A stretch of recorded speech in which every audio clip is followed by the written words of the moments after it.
అపోస్తల కార్యములు 22వ అధ్యాయం. సహోదరులారా, తండ్రులారా, నేను ఇప్పుడు మీ ఎదుట చెప్పు సమాధానమును ఆలకించుడి. అతడు హెబ్రీ భాషలో మాట్లాడట వారు విని ఎక్కువ నిశ్శబ్దముగా ఉండిరి.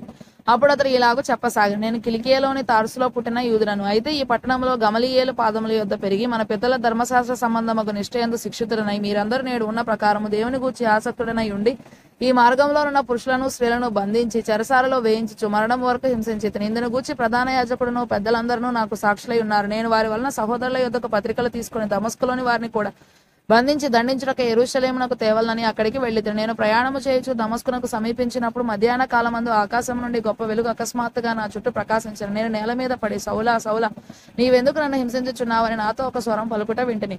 అందుకు నేను, ప్రభువా, నీవెవడవని అడిగినప్పుడు ఆయన, నేను నీవు హింసించుచున్న నజరేయుడనగు యేసును అని నాతో చెప్పెను. నాతో కూడా నున్నవారు ఆ వెలుగును చూచిరి గాని నాతో మాట్లాడిన వారి స్వరము వారు వినలేదు. అప్పుడు నేను, ప్రభువా, నేనేమి చేయవలనని అడగగా, ప్రభువు, నీవు లేచి దమస్కులోనికి వెళ్ళుము, అక్కడ నీవు చేయుటకు నియమింపబడినవన్నీ నీకు చెప్పబడునని నాతో అనెను. ఆ వెలుగు యొక్క ప్రభావం వల్ల నేను చూడలేకపోయినందున నాతో కూడా ఉన్నవారు నన్ను నడిపింపగా దమస్కులోనికి వచ్చితిని. అంతటి ధర్మశాస్త్రము చొప్పున భక్తిపరుడును అక్కడ కాపురమున్న యూదులందరి చేత మంచి పేరు పొందినవాడునైన అననీయ అను ఒకడు నా యుద్ధకు వచ్చి నిలిచి, సౌలా, సహోదరా, దృష్టి పొందుమని నాతో చెప్పగా ఆ గడియలోనే నేను దృష్టి పొంది అతని చూచితిని. అప్పుడు అతడు, మన పితరుల దేవుడు తన చిత్తమును తెలుసుకొనుటకును ఆ నీతిమంతుని చూచుటకును ఆయన నోటి మాట వినుటకును నిన్ను నియమించి ఉన్నాడు.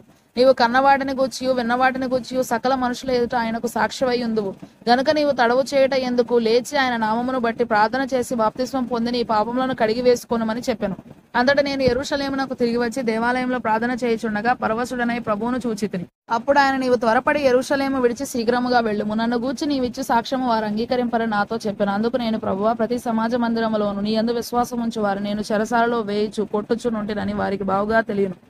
మరియు నీ సాక్షి అయిన స్టెఫను రక్తము చిందింపబడినప్పుడు నేను కూడా దగ్గర నిలిచి అందుకు సమ్మతించి అతని చంపిన వారి వస్త్రంలో కావలి ఉంటునని చెప్పితిని.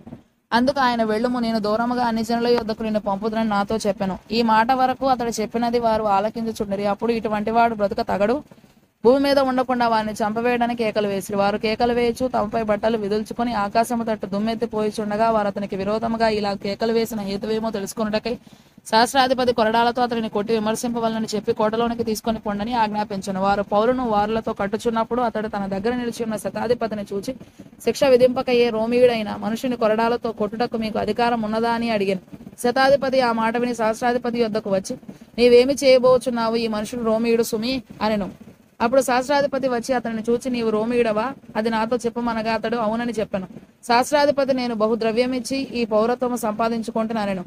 అందుకు పౌలు, నేనైతే పుట్టుకతోనే రోమీయుడనెను. కాబట్టి అతను విమర్శింపబోయిన వారు వెంటనే అతన్ని విడిచిపెట్టిరి. మరియు అతడు రోమీయుడని తెలుసుకున్నప్పుడు అతని బంధించినందుకు సహస్రాధిపతి కూడా భయపడను. నాడు యూదులు అతని మీద మోపిన నేరమేమో తాను నిశ్చయముగా తెలుసుకొనగోరి సహస్రాధిపతి అతని వదిలించి ప్రధాన యాజకులను మహాసభ వారందరూ కూడి రావాలని ఆజ్ఞాపించి పౌలును తీసుకొని వచ్చి వారి ఎదుట నిలువబెట్టను.